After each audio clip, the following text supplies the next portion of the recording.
Bonsoir, bonsoir à toutes et à tous, bonsoir. Chères téléspectatrices, chers téléspectateurs, bonsoir à vous aussi, bienvenue pour notre première rencontre. Alors bienvenue à bord de la série Cap sur Jésus. Chaque soir, nous découvrirons notre thème en images. Sur de simples bouts de poterie cassée, des papyrus ou encore des parchemins, des textes ont été consignés et ont traversé le temps.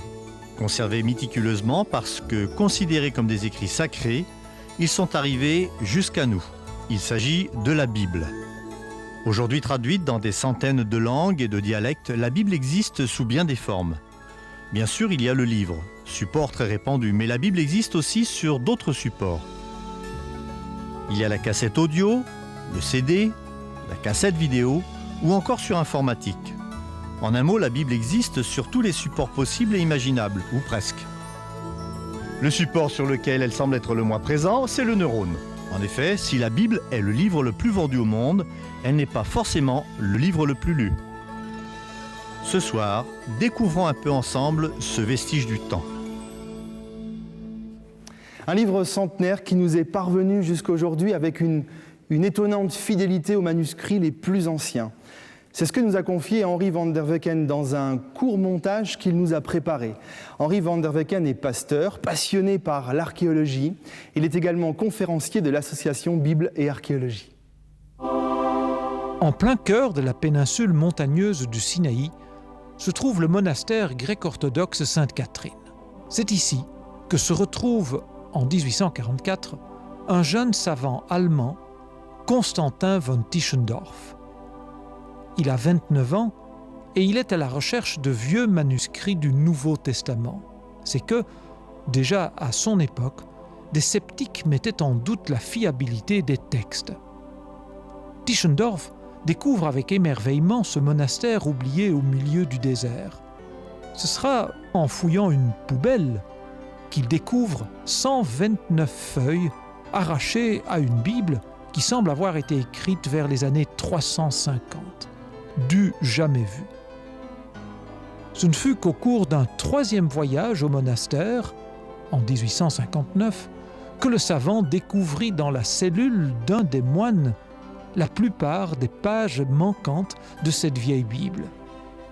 Une étude approfondie révéla que, à quelques variantes intéressantes près, le texte de l'an 350 était identique à celui du Nouveau Testament que l'on connaissait alors. C'est au British Museum de Londres que cette vieille Bible est aujourd'hui exposée. Mais avec elle, ce sont plus de 5000 autres manuscrits complets ou partiels qui confirment la transmission fiable des textes du Nouveau Testament. Mais qu'en est-il des textes de l'Ancien Testament, provenant d'une période beaucoup plus ancienne ? Même conclusion que pour le Nouveau Testament, et cela grâce principalement à la découverte à Qumran des sensationnels manuscrits de la mer Morte. C'est en 1947 que Mohamed Eddib, bédouin et contrebandier, cherche une cachette pour sa marchandise. Il explore les abords de Wadi Qumran sur la rive nord-ouest de la mer Morte et découvre une petite grotte. Il y trouve un nombre de jarres alignées sur le sol. Une contient, selon ses propres dires, des chiffons puants et du cuir avec des gribouillis dessus. Comme les sandales de ses cousins avaient besoin de nouvelles lanières, il décide d'emporter le tout chez Kando, le cordonnier, et aussi antiquaire à ses heures.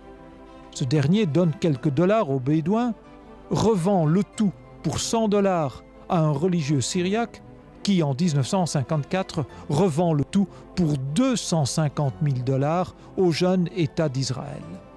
Depuis lors, les rouleaux se trouvent au musée d'Israël, ensemble avec d'autres documents bibliques découverts ultérieurement. Parmi tous ces manuscrits de la mer Morte retrouvés à Qumran depuis 1947, un livre biblique de l'Ancien Testament dans son entièreté, le rouleau d'Ésaïe, daté du IIe siècle avant Jésus-Christ, c'est-à-dire 12 siècles plus ancien que le plus vieux texte que l'on possédait jusqu'alors, le Codex Aleppo, qui était daté de l'an 930. Ce rouleau d'Ésaïe, ensemble avec tous les autres manuscrits provenant de Qumran et d'autres endroits, a permis d'étudier la transmission des textes de l'Ancien Testament au travers des siècles. Et ici encore, la conclusion est indiscutable. À part quelques petites fautes de copistes, mais sans incidence, les textes ont été transcrits et transmis de façon extrêmement fiable. Le texte de la Bible aujourd'hui est bien le texte de la Bible d'hier et d'avant-hier et d'il y a 2000 ans. Merci à Henri van der Wecken pour ce montage. Chaque soir, nous aurons un invité. Et pour commencer donc chaque soirée nos entretiens. Et ce soir, eh bien, c'est précisément Henri van der Wecken qui est avec nous. Je vous demande de l'accueillir comme il se doit.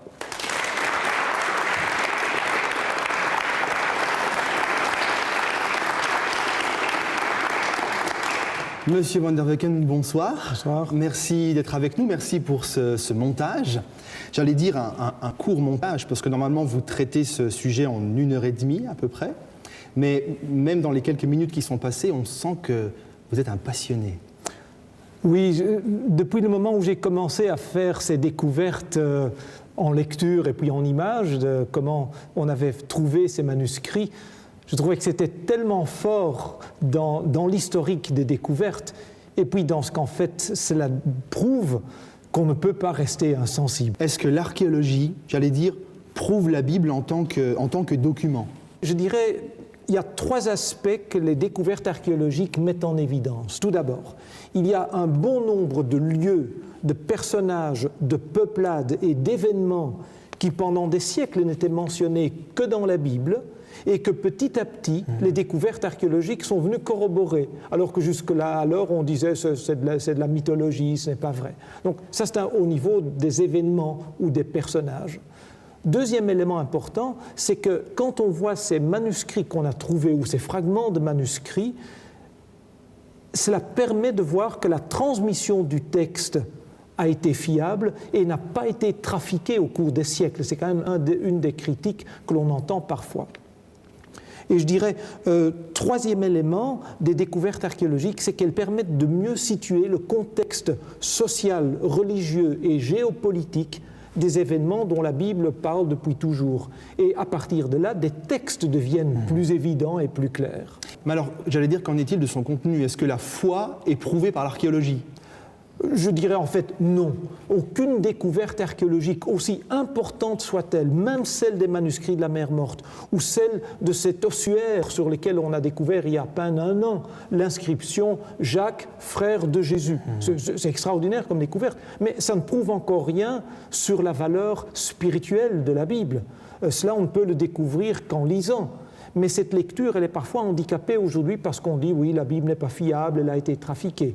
L'archéologie nous montre que le texte est fiable, nous montre que les événements décrits sont généralement ceux dont la Bible parlait, et à partir de là, les a priori négatifs que l'on a tombent.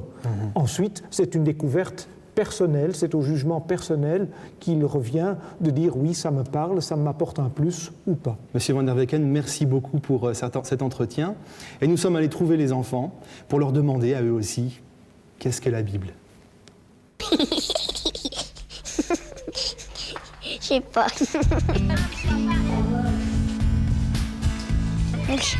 Non. Oui. La Bible, c'est ce qui raconte de Dieu. C'est un livre là où on parle de Dieu. C'est un livre qui parle de Dieu. Je pense que la Bible, ça nous dit que la vérité et puis qu'il faut s'aimer les uns les autres. C'est extrêmement paradoxal. Ce livre, aussi vieux soit-il, est parvenu jusqu'à nous en conservant une étonnante fidélité aux manuscrits les plus anciens. Mais parlons un peu du contenu, parce que la Bible est un livre mal connu. Nous sommes donc allés à votre rencontre pour vous poser 2 questions. Possédez-vous une Bible et la lisez-vous régulièrement ? Écoutez vos réponses. Hein ? Ah non. Oui. Ouais. Je crois, ouais. Bible, no. Yes. Yes, in the house. No. Yes. On a fait notre communion, c'est déjà pas mal. Non. Oui. Un peu, ouais. Have read it, yeah. I've read it, yeah, a long time ago. Des fois, je lis des passages. Feuilleter, ouais, la Bible, le Coran.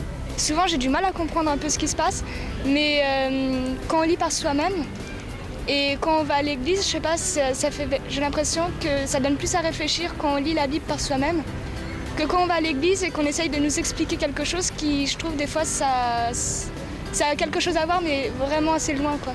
Oui, une Bible, oui, j'ai une Bible chez moi, mais je pense que c'est plus un souvenir qu'un livre de chevet. Un sondage effectué par la Sophresse, qui a été publié dans la Croix du 23 octobre 2001, donne des renseignements assez intéressants.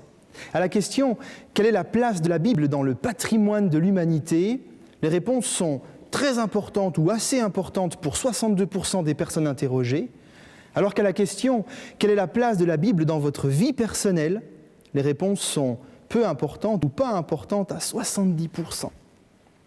Pour les personnes interrogées, la Bible permet avant tout de connaître l'histoire des origines du christianisme et du judaïsme, pour 43%. De mieux connaître les aspects religieux de notre culture, pour 31%. D'autres disent de connaître la parole de Dieu, 27%. Pour certains, elle permet de comprendre le sens de la vie, 25%. Et précisons encore que pour 8%, elle ne sert à rien. Enfin, pour ceux qui ont une Bible, à la question « Personnellement, lisez-vous la Bible ?», la réponse est « Jamais » à 44%, moins d'une fois par semaine, 38%, au moins une fois par mois, 9%, au moins une fois par semaine, 5%, tandis que 4% des personnes interrogées disent la lire tous les jours. Les chiffres sont là, la petite place accordée à la Bible lorsqu'elle est lue est bien plus culturelle que spirituelle. Et pourtant, comme ces statistiques le montrent, chacun a sa petite idée sur la Bible. La Bible, nous en parlons, parfois nous l'attaquons, mais nous ne savons pas vraiment ce qu'elle est. Alors d'où la grande question. La Bible, c'est quoi ? Et je reconnais qu'il est difficile de répondre à cette question de manière absolue et de manière totalement objective. Il est peut-être plus facile de dire ce que la Bible n'est pas, et par là même de rectifier quelques fausses idées très répandues. En effet, toutes sortes de critiques sont adressées à la Bible, parfois seulement pour chercher à la discréditer. Une des critiques est d'ordre scientifique. La Bible contiendrait des erreurs d'un point de vue scientifique. Par exemple, la Bible contient une classification des animaux dans un livre appelé le Lévitique, dans son 11e chapitre, un livre qui a été écrit par Moïse. D'un point de vue scientifique, cette liste pose des problèmes. Le lièvre y est mentionné comme étant un ruminant, ce qu'il n'est pas. La chauve-souris est classée parmi les oiseaux, alors c'est un mammifère. Pas très scientifique tout cela. Mais voilà, ce texte a été écrit autour du XVe siècle avant Jésus-Christ. Et à n'en pas douter, les connaissances en matière de biologie ou de zoologie étaient nettement moins développées qu'aujourd'hui. Peut-on faire un reproche d'ordre scientifique à un écrit dont le but n'est pas de transmettre des informations scientifiques ? Comme le dit Jean Flory, historien au CNRS, la Bible ne prétend pas apporter des renseignements, mais des enseignements. La Bible ne s'intéresse pas à la question du comment, comme le fait la science. La Bible s'intéresse au pourquoi. Dans quel but ? La Bible ne doit pas être lue comme une suite de déclarations à prendre toujours au pied de la lettre. Ce qui importe, c'est le message qui est véhiculé. Assurément, la Bible n'est pas un livre scientifique. Mais passons à un autre reproche. La Bible contiendrait des erreurs, cette fois-ci, historiques. Alors d'abord, l'histoire aujourd'hui est considérée comme une science. Et à ce titre, nous pourrions donc faire la même réserve que précédemment en disant que la Bible n'est pas un livre de science. Mais prenons l'exemple des évangiles. Les évangiles font partie des écrits les plus connus de la Bible. Et il est parfois avancé qu'ils se contredisent, qu'ils contiennent un certain nombre de divergences. Les évangiles sont le récit de 4 hommes qui se souviennent des événements qui se sont déroulés une quarantaine d'années auparavant. Et c'est vrai que donc, tout en se référant aux mêmes événements, il est bien évident que ces hommes n'ont pas une mémoire intégrale et infaillible, ce ne sont pas des ordinateurs, et que chacun va mentionner les événements qui l'ont le plus marqué, sans porter attention aux mêmes détails. Alors oui, des différences pourront apparaître. Mais j'allais dire quoi de plus normal? En fait, c'est tout l'inverse. La si grande ressemblance des textes des évangiles pose justement une question contraire. Comment expliquer que si longtemps après les événements qu'ils relatent, en des lieux différents, 4 hommes se remémorent le récit de la vie de Jésus et arrivent à une si grande similitude du contenu? Alors c'est vrai que la Bible rapporte des histoires. C'est vrai qu'on peut même dire que la Bible est un livre historique, en ce sens qu'elle appartient à l'histoire de l'humanité. Mais non, la Bible n'en est pas pour autant un livre d'histoire. Un autre type de critique envers la Bible vise davantage son utilisation. Ainsi, nous entendons parfois dire que la Bible est un livre moralisateur. Et il est vrai, d'une certaine manière, que la Bible traite de morale, de ce qui est bien et de ce qui est mal. Mais ce qui est moralisateur, c'est l'usage qui en est parfois fait. Cela me fait penser à l'histoire d'un enfant qui, à longueur de journée, se voit rappeler par ses parents qu'il ne faut pas faire ceci parce que la Bible dit que c'est mal, il ne faut pas faire cela car le petit Jésus est triste. Pour lui, la Bible ne fait qu'asséner des « ne fais pas ». Un jour, il partit se promener dans la campagne et il vit toutes sortes d'animaux. Certains jouaient, d'autres travaillaient, ils avaient 1001 couleurs. Puis un peu plus loin, il vit dans un champ un âne gris, tout seul. Et là, il s'exclama « En voilà un qui a la même religion que moi ». Non, la Bible n'est pas non plus un livre de morale ou de religion, pas plus qu'elle n'est un livre de science ou d'histoire. Il faut la dépoussiérer. Mais alors, la Bible, c'est quoi? À quoi sert-elle? Eh bien, après l'avoir bien dépoussiérée, c'est peut-être maintenant à son tour de nous dépoussiérer un petit peu. Dans le livre de Jérémie, il est dit « Oui, moi le Seigneur, je connais les projets que je forme pour vous, je le déclare, ce ne sont pas des projets de malheur, mais des projets de bonheur. Je veux vous donner un avenir plein d'espérance. » Ce texte dévoile le projet de Dieu pour nous, le bonheur. Ainsi, la Bible, c'est une multitude de messages pour chacun d'entre nous. Des messages de réconfort, des interpellations, des encouragements. Oui, c'est vrai, parfois des reproches, mais toujours dans le but de nous rendre heureux. Des messages que Dieu m'adresse pour m'aider à mieux vivre. Et il y en a pour tout le monde. La question est de savoir si je suis prêt à écouter Dieu me parler. La Bible, c'est donc le livre du bonheur. La Bible n'est pas si poussiéreuse que cela. Cette Bible qui est là sur le plateau servait de cale entre 2 poutres d'une charpente. En fait, elle a probablement été cachée. Et c'est lors de la démolition d'une maison qu'elle a été retrouvée. Tout ce que nous savons lorsque nous regardons les pages fragiles de ce document, c'est qu'elle date de 1618. Quoi qu'il en soit, elle était là. Elle était là comme une cale entre 2 poutres. Alors non, je ne vais pas vous suggérer de caler vos poutres avec des Bibles. Je trouve simplement que cette anecdote est un clin d'œil de l'histoire. La Bible, c'est du solide. La Bible traverse le temps. La Bible peut être le support de notre vie et plus précisément le support de notre bonheur. Le bonheur, c'est avoir une bonne santé, connaître l'amour et voilà. Est-ce que ça existe? Le bonheur, aujourd'hui, on est bien, on est au bord du lac, il fait beau, voilà, c'est une partie du bonheur. Happiness. I don't know, what do you think? Friends and family. Yeah. C'est le bonheur, c'est quelque chose qu'on peut le toucher sentimental. C'est pas quelque chose de matériel. Les petites choses de la vie de tous les jours. C'est être heureux de vivre, avoir la santé. Faire les vacances. Being with family. But happiness is to, enjoy your life, have enough money, and not have too many worries. La Bible nous rapporte l'histoire d'un homme avancé en âge, qui fait le bilan de sa vie. Cet homme, si l'on en croit la description qu'il fait de lui-même, n'est autre que le roi Salomon. Et nous trouvons sa réflexion dans un livre appelé l'Ecclésiaste, un livre dans la Bible.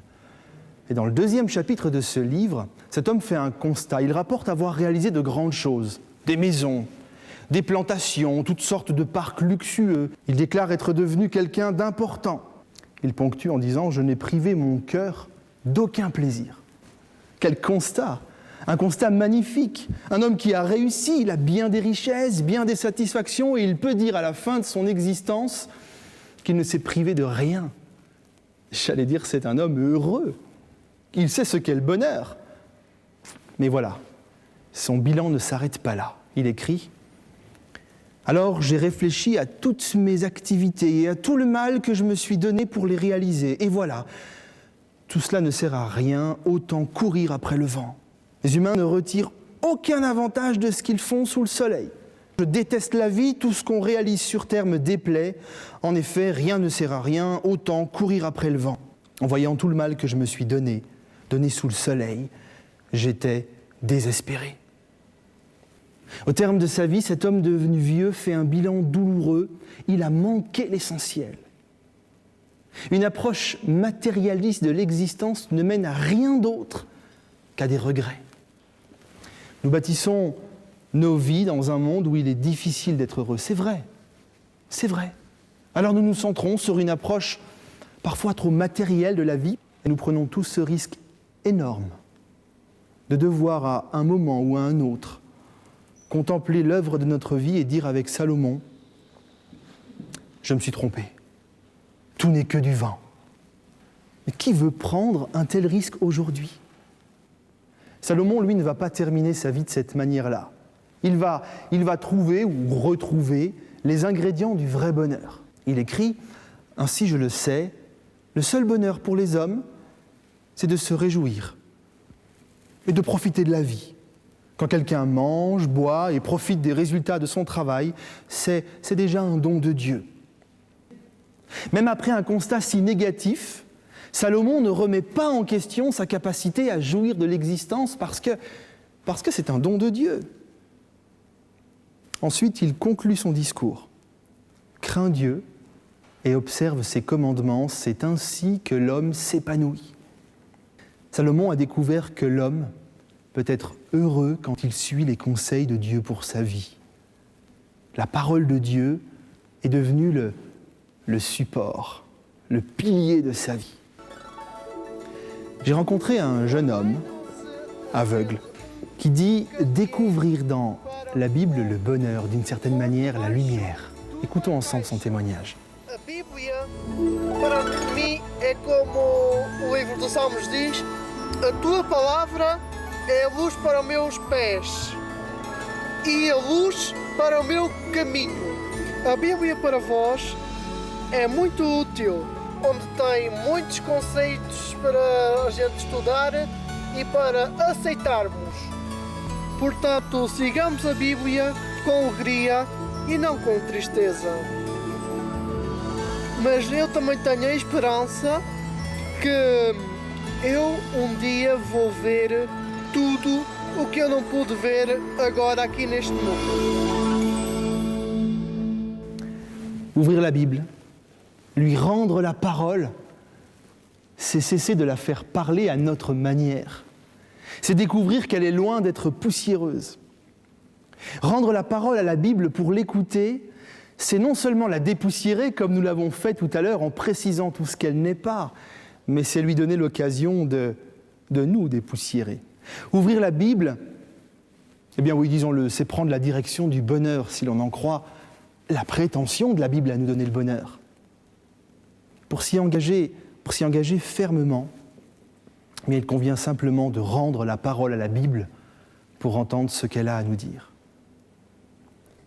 Chaque soir, avant de nous quitter, nous découvrirons le thème de notre prochaine rencontre en images. Dieu, qui est-ce? Et si c'était le Père Noël? Un personnage qui n'aurait pour fonction que de combler nos désirs. Et surtout qui, après avoir accompli ce que nous attendions de lui, repartirait d'où il est venu en attendant une prochaine demande. Ou bien n'est-ce qu'un vieillard sur son nuage, éloigné de nous, peut-être déçu, et en tout cas désintéressé de nous. Peut-être encore que, comme le croyaient et le croient encore certaines cultures, Dieu est présent dans la nature. Ainsi, les arbres, les fleurs, les animaux seraient peut-être des éléments habités de ce que nous appelons Dieu. Finalement, pour connaître une personne, le plus simple reste le contact personnel, les présentations. Ce moment magique où une vie en rencontre une autre pour se découvrir mutuellement. À défaut de pouvoir rencontrer Dieu en chair et en os, la Bible est à notre disposition, une sorte de passeport de Dieu. Demain, nous découvrirons ce personnage hors du commun et commencerons les présentations. Qui sait? Cela nous donnera-t-il peut-être envie d'aller plus loin? Bonsoir à toutes et à tous.